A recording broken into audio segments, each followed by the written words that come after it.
Hi there. How are ya? I Good. think people are starting to jump on. Oh, good. Crazy day so far. How about you? Oh, yeah. This whole week has been crazy. Hi, Liz. Good morning or good afternoon. I know. It's like, what day is it? What time is it?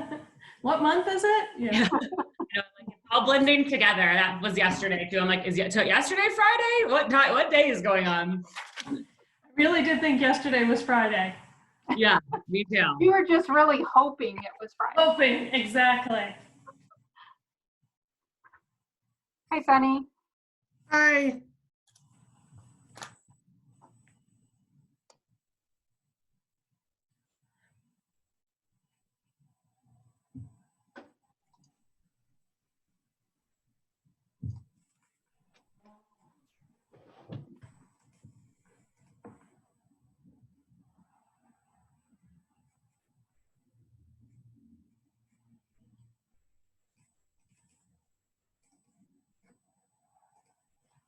I'm going to go ahead and get started. We'll have people jumping on as we're going, but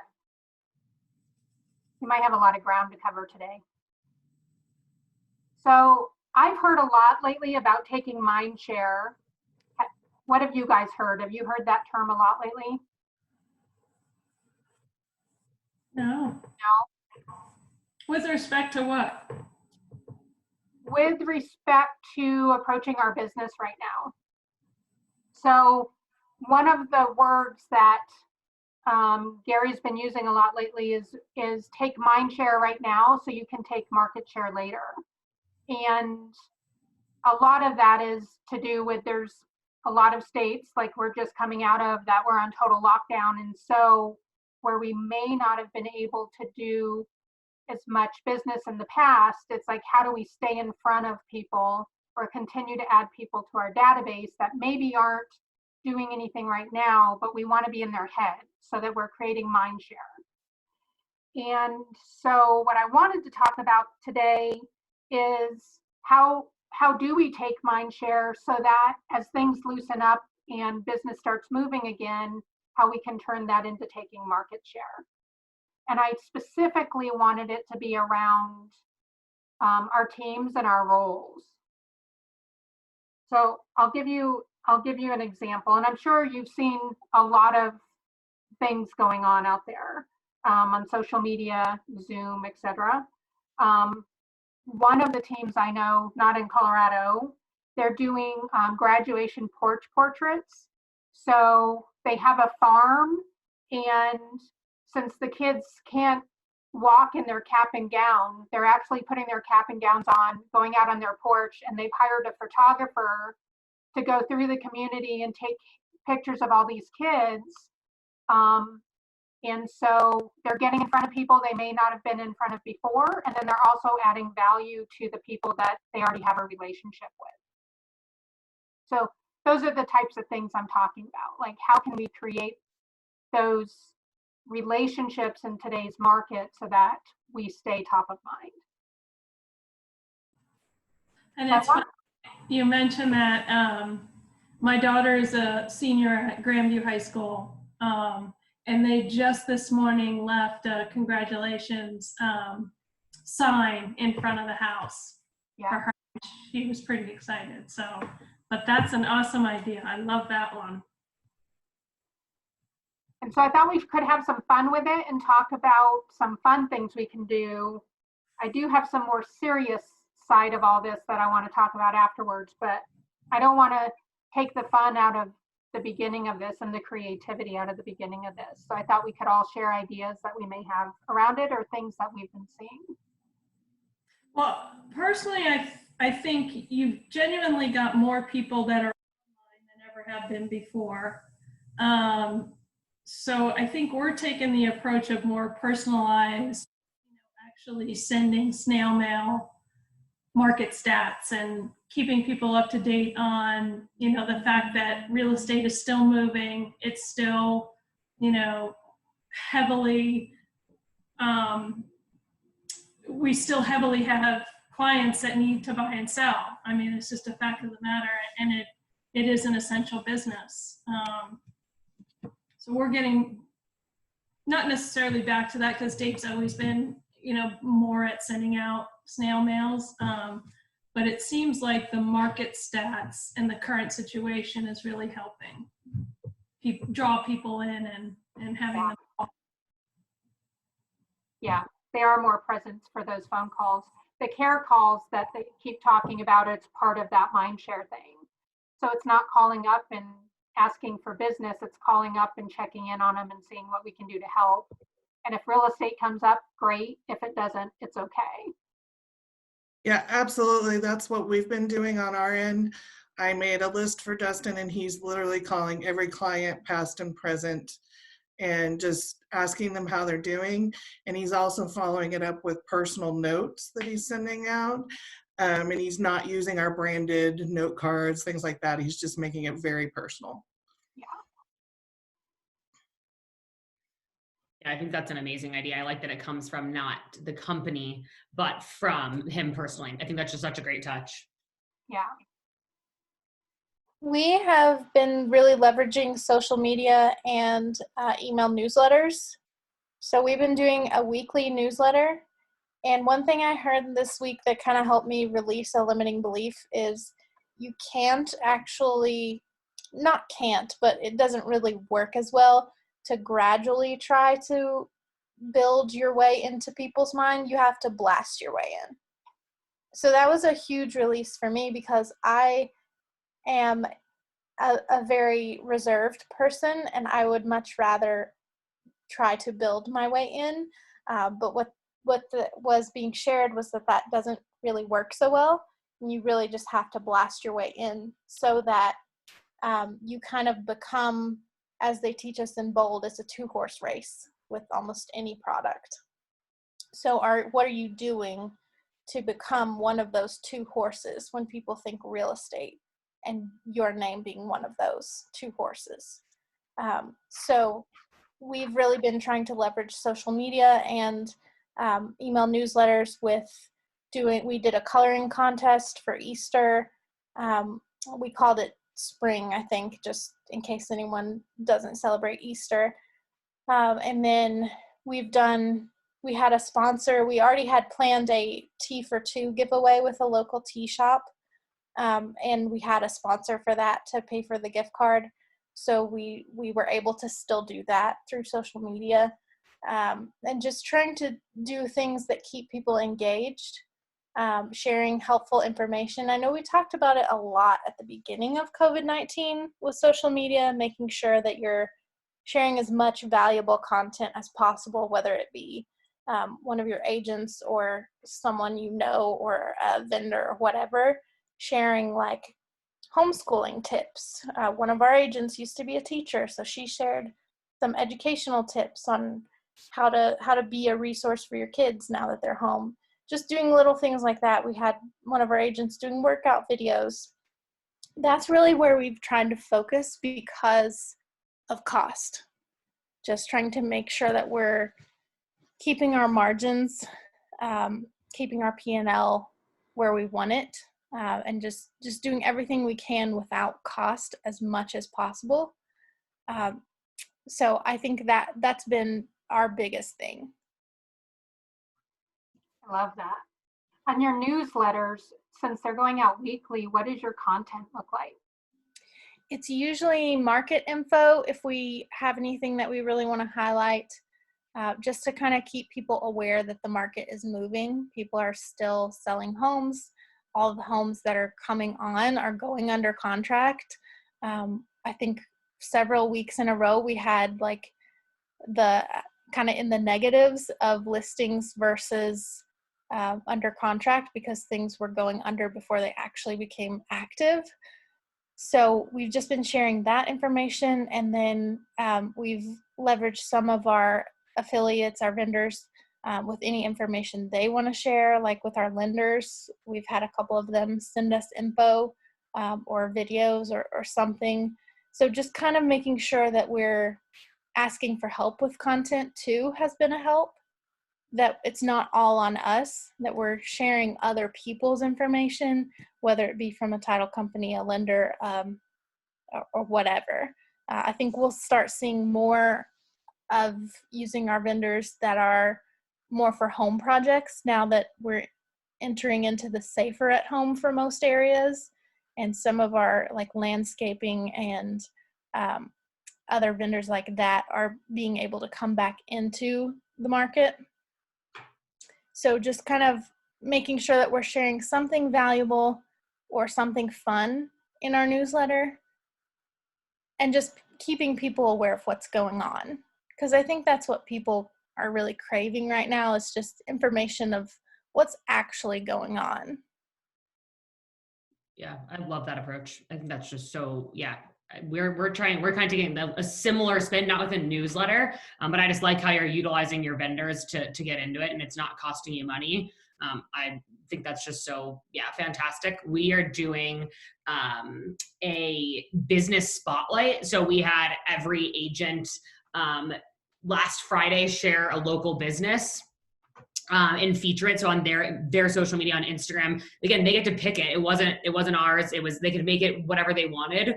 But personally, we had our admin do it, everyone. So I personally have a friend who has a like really small flower shop that she just started up. It's like out of her house, but she does at-home deliveries and like custom, again, like closing boxes, like could do champagne and is trying to use local vendors herself. So like I shouted out her just saying, hey, during this time, during this crisis, we're trying to support local businesses, and here's someone, she's delivering flowers. So like for Mother's Day, if you want someone local, here's who you can support. Again, just super positive. We'd shared that, and other people had then reached out with us. And then again, from her perspective, it's also building that client relationship, because eventually her and her fiance will buy a house. It's building that relationship with me, but also again, to putting it out there to the public. Like I truly am trying to support her business, and coming from an authentic place from each agent was just something that was, again, I think it went really, really well. And again, people shared breweries because they like that brewery and they're open during these times, unique to each person, but also again, supporting local, which I think was helpful.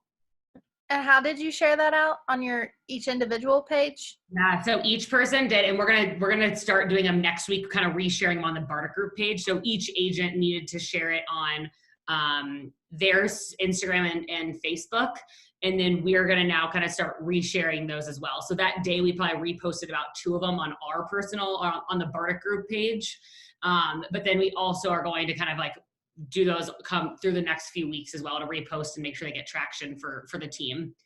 But we like sent them the hashtags and everything we wanted them to use, which was like the Bardic Group, Keller Williams, like we sent them all the hashtags that we wanted them using, and I'm tagging the Bardic Group in that too.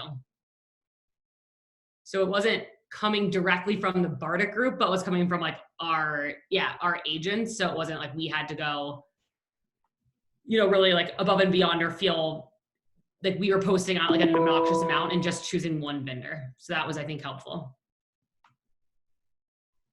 I really love the supporting local thing, and keeping with the information from like your lenders. And we did, our lender wrote a great article about explaining the forbearance issue very simply, and we made sure that we blasted that out to all of our clients, along with please call us first if you're considering doing this, because there's a lot that you need to consider.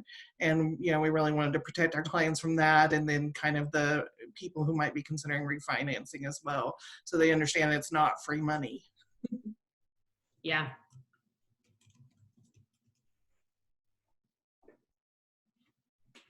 Anybody else doing anything?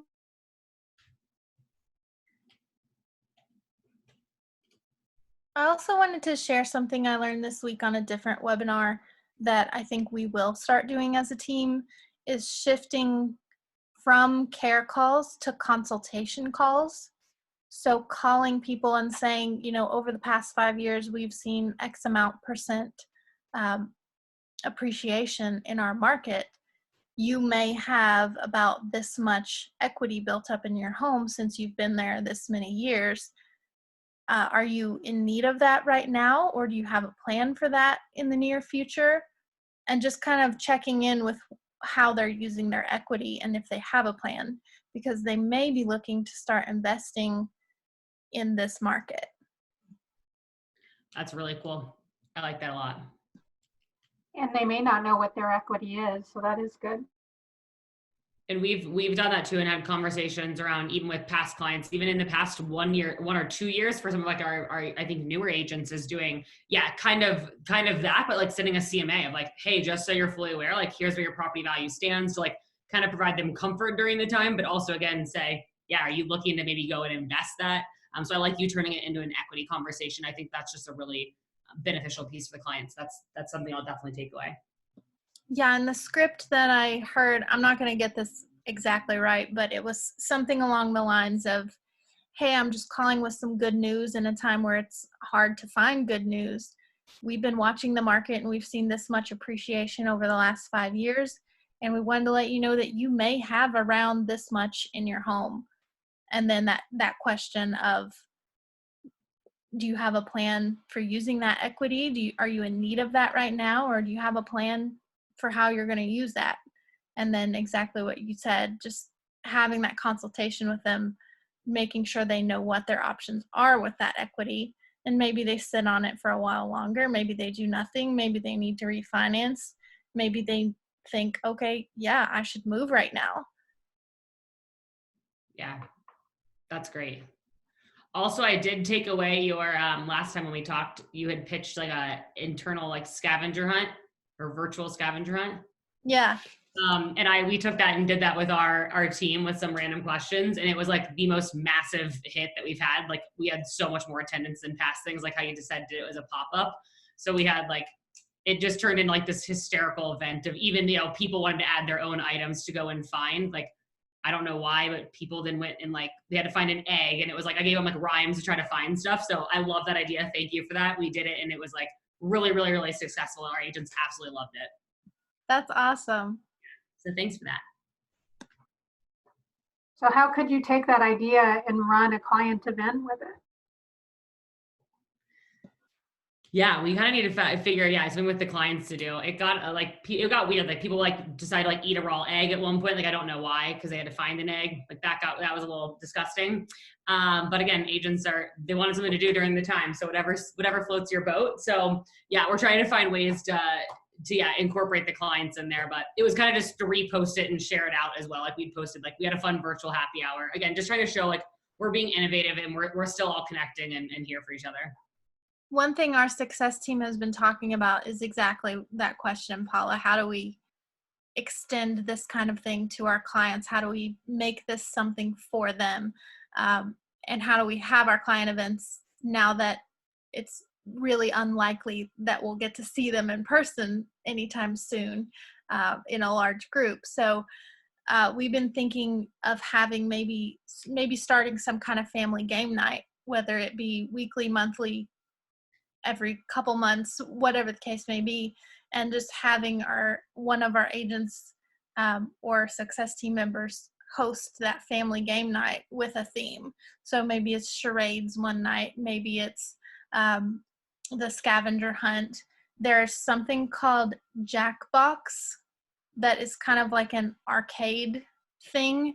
And so using Zoom, you can have that software open, that game system open, and people can use their phones as controllers, essentially. It's mostly word games. So I think the ones that I've played with my friends, we've been doing virtual game nights, have been more for, I would say, adults rather than a family game night.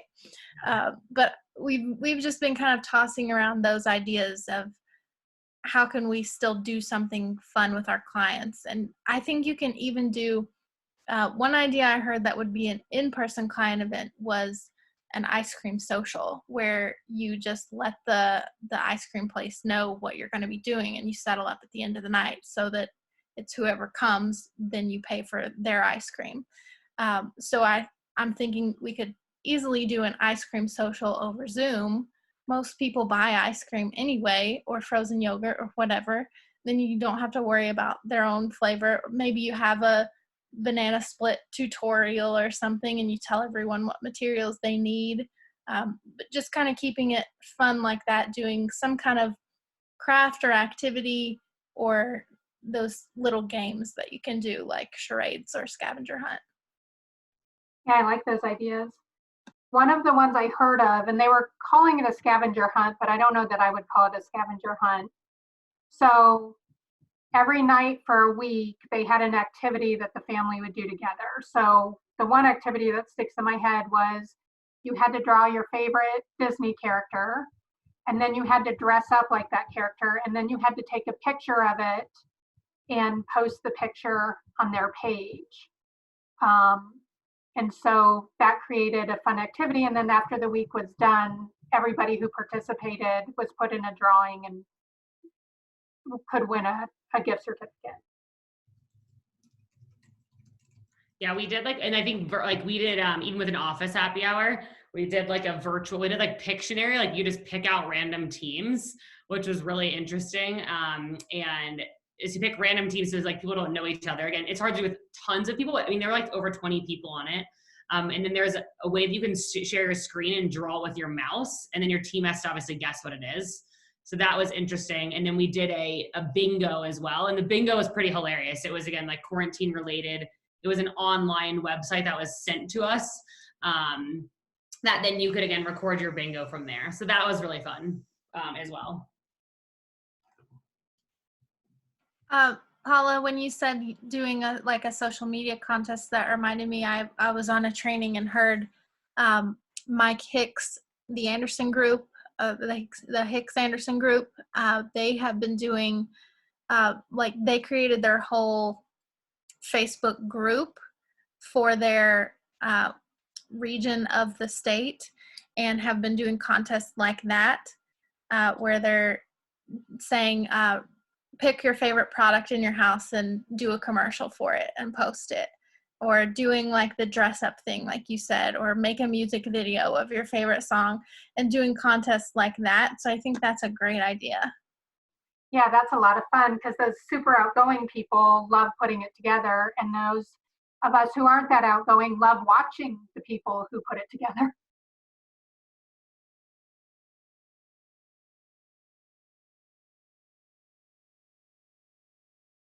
Any other ideas? Garrett, you have to have something.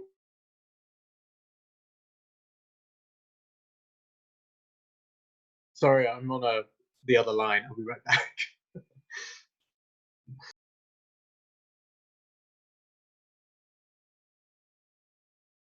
I mean, just another thing that, again, I don't think it's necessarily what we're doing, but with just that's relative to what we're talking about is Red Day, and trying to find a way to make that virtual, or again, get buy-in for Red Day, because that's been such an important part. So I kind of had seen some ideas around that as well, and people doing canned food drives, or again, trying to find creative ways to do that. So I'd love to hear people's ideas on that, or if anyone has done it.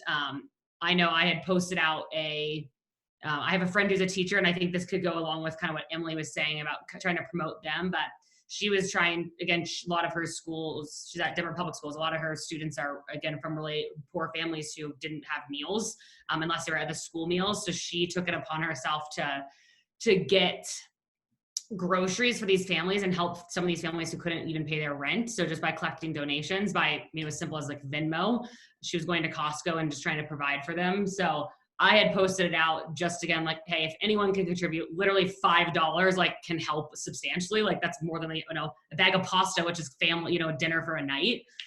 So I had posted it out. I mean, I had gotten responses. I'd raised over $1,000 in literally 24 hours. So I think that's just another way to engage your clients. Again, we're not asking for donations. This has nothing to do with us. We're just trying to help, help these families. And so I think just kind of having that positive spin and positive light is really helpful. So we're trying to transition that into a Red Day idea as well. I know a lot of people are talking about canned food drives, but trying to find a way to make it more, again, just beneficial for our clients, and they see that we're out there and really do something that can help our local community again.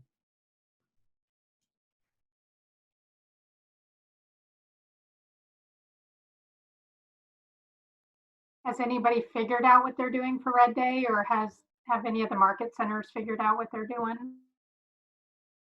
Our market center is working on offering free coffee to the hospitals, to any of the departments that are dealing with any COVID-19 patients. I'm not super involved in it, but I know that's what they're they're trying to get set up. Yeah, that's a great idea.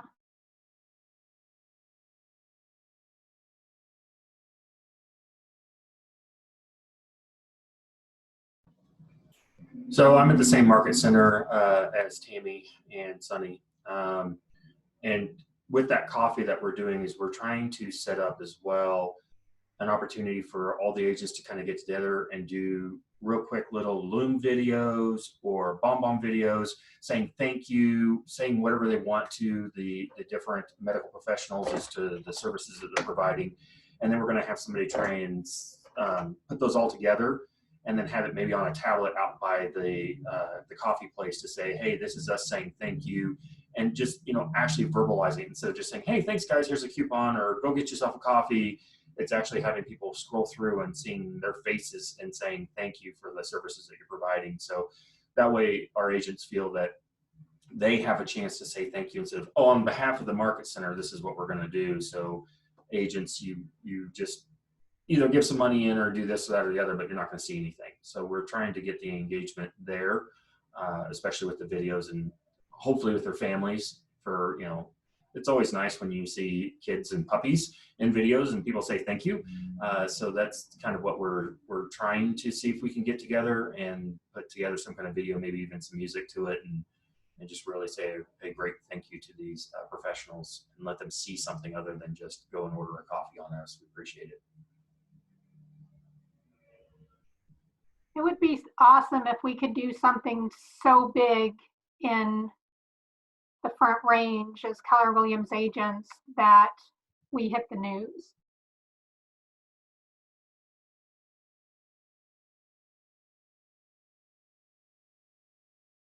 Like Kelly, if all the market centers went together and did something like the coffee.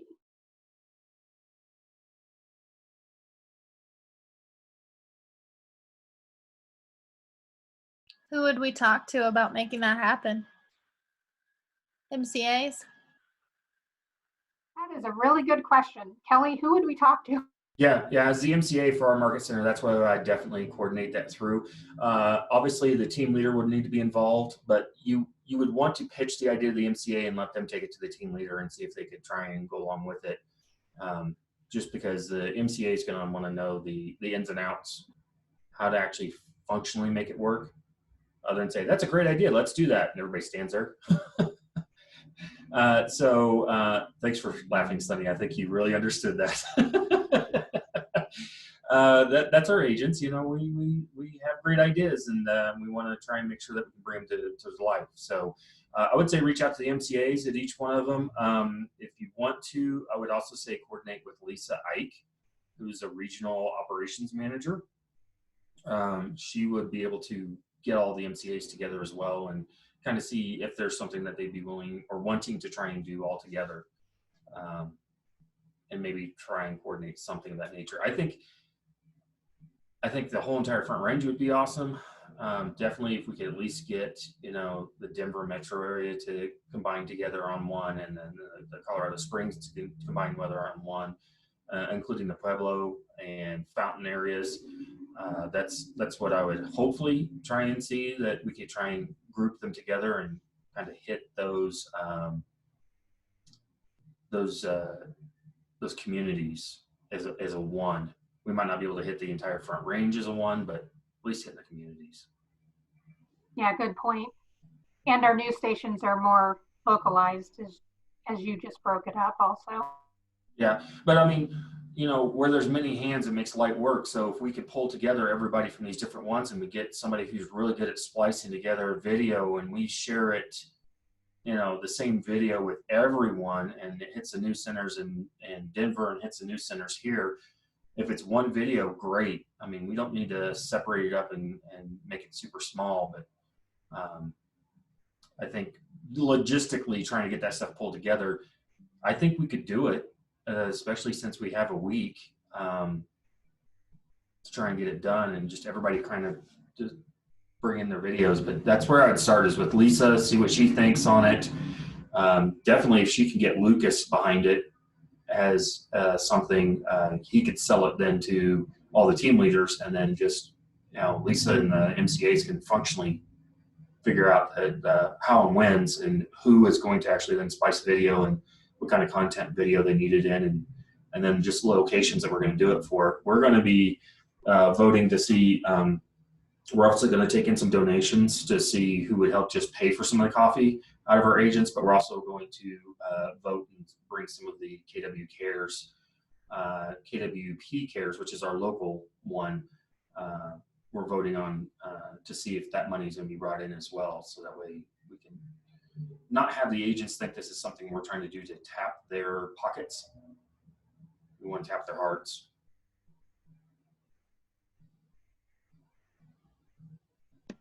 Can you put Lisa's contact info in the chat if you have it? Yeah, I can definitely do that. Then I'll volunteer to email her. Love you, Emily.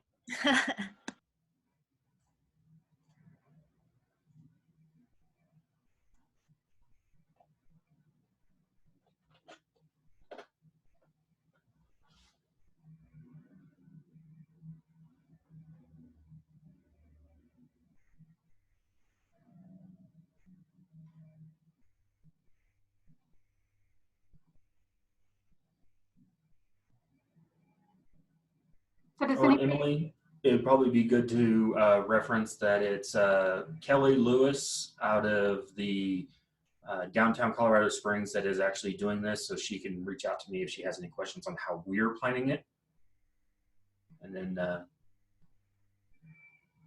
see how it goes. Cool, thanks.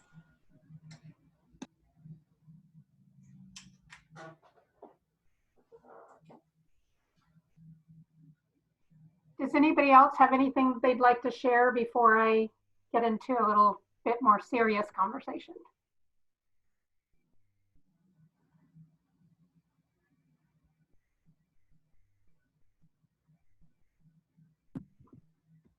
Okay, I'm going to take that as a no. So I don't know how many of you went through the last shift that we had. What's going to happen here is a lot of people are going to go for these forbearances, and they're going to prolong the debt they're creating. And some of them will go back to work and be fine, and there's going to be some of them that aren't, and they don't recover from this. And so what we're probably going to see in 3 to 6 months is more short sales, more foreclosures. And so a thought for you guys is, how can you create Mindshare with those people so that as they get into trouble, you have that relationship with them already and you can help them however they need to be helped. Some of them will just decide to sell, they'll have the equity, they'll be fine. Some of them will need to sell and it'll be a short sale. How do you help them sell in a short sale? And then some of them are going to go into foreclosure because they're going to live in denial long enough that that's where they'll end up. So a thought for you guys is how can you create Mindshare now so that as all this evolves, and some of it will be hardship for people, how you can be there to help them.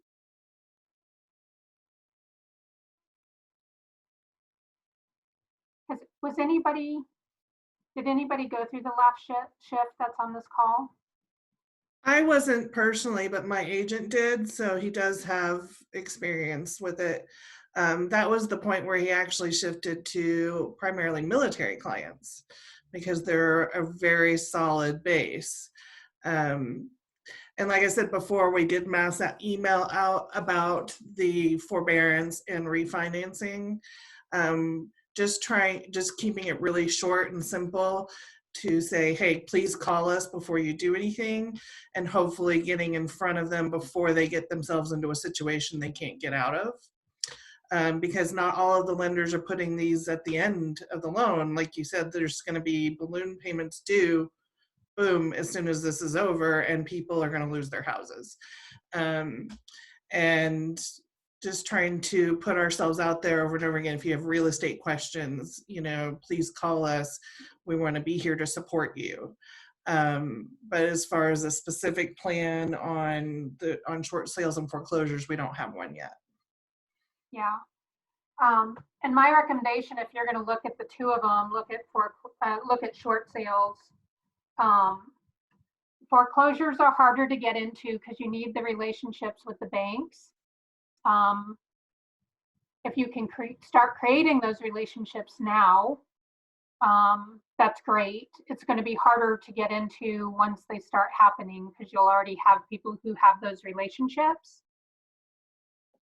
That is one route to go, though, is start making relationships with the asset managers at the banks. In Shift, Tactic 11 actually talks you through how to do a short sale. And I've done both of these. If you guys ever want some just one-on-one Q&A on it, I can totally help with that. But I can guarantee you this is going to be a direction we're going to go. I do not think it's going to be like it was in 2007, 8, 9. However, we are going to see it. Absolutely.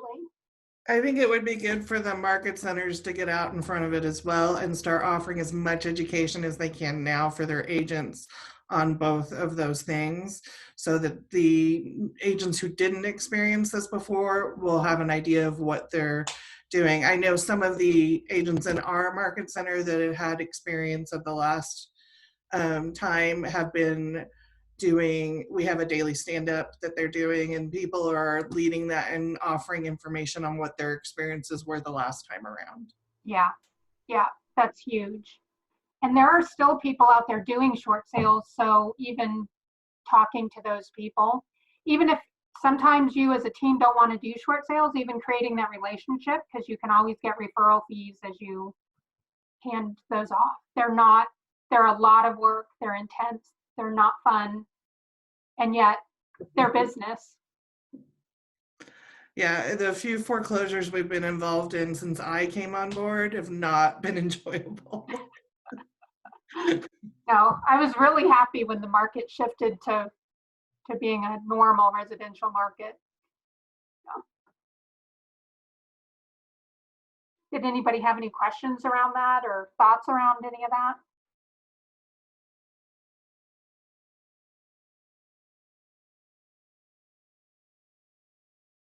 Yeah, I just think coming from a standpoint of value, I know Brennan was around during that too. So making sure you kind of know everything. So when the time comes, you're able to act and jump on it and not be kind of behind and wondering how you can catch up or what value you can offer. And it's very operations heavy. So this affects our world more than it even affects the agent's world. They go out the business, they bring it in, and yet it is so operations heavy.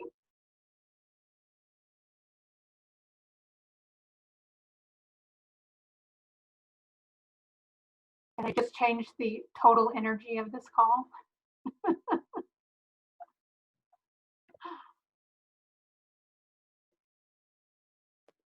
And I like that. I hadn't really thought about preparing myself personally because, I've gotten so much into trusting my agent's knowledge and his understanding of how to shift with the market and kind of following his lead on some of those things. But the idea of preparing myself for the operations side of those types of transactions is important.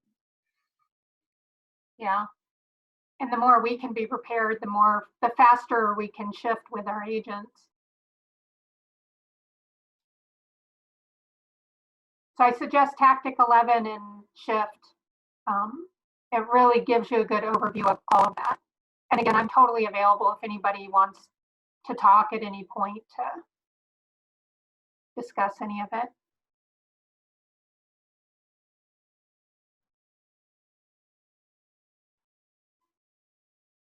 Does anybody else have anything for today?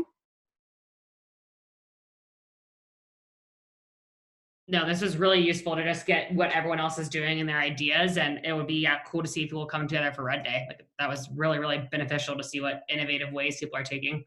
Yeah. hopeful for me. It's so funny doing these Zoom calls with operations people compared to agents. The agents sit there and talk over each other, and they're all trying to get the stage, and we're just so quiet, I know. taking our turns.